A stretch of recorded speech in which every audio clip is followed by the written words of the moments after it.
purpose of this video is to illustrate the differences between style and technique. And these two players in Andy Roddick and Roger Federer both have excellent serves, as we know, but have very different styles. What I wanted to point out, though, is that as we move through these videos here, you'll notice that both players have very different styles, but reach same or similar reference points. One is on where they release the ball. It's just above eye level from the left hand. As we go through this a little bit further, you'll see that. Second of all, the left hand goes straight up and is perpendicular to the ground. In Andy's case, on the top screen, he actually goes past perpendicular, which elicits a really good stretch shortening cycle. And he's one of the players on the tour, the few that has such an exaggerated left arm, which is another reason why he was able to generate such speed on the racket. Furthermore, you'll notice that both players have their right arm in a nice position, a 90-degree angle with the elbow.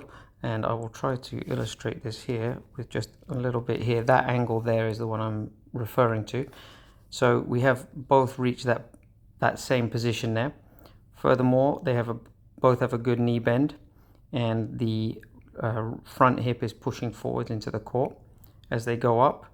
One important thing to remember when you're doing a comparison videos like this is that the contact point is where you sink so you can see here both have the same contact point, and that's where the video should be synced from and work backwards. The left arm tucks in nicely on both, and they both have very front-facing hips on contact.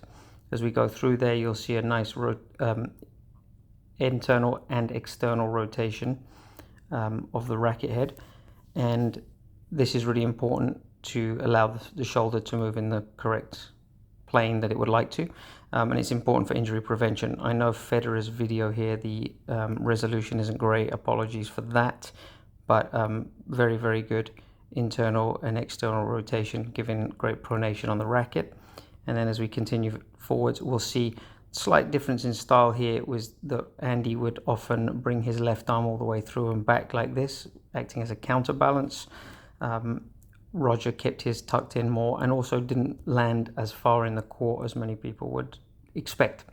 But those are, again, different intentions with the serve, stylistic more than fundamental technical differences. So just the purposes here are to show players and coaches that you can have very good fundamentals and technical reference points, but the styles can be very different.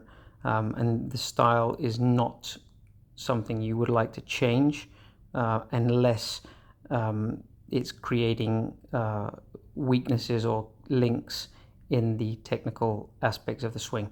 So as much as this was probably a little more complicated than I needed to make it, hopefully it illustrates the important parts of style versus technique.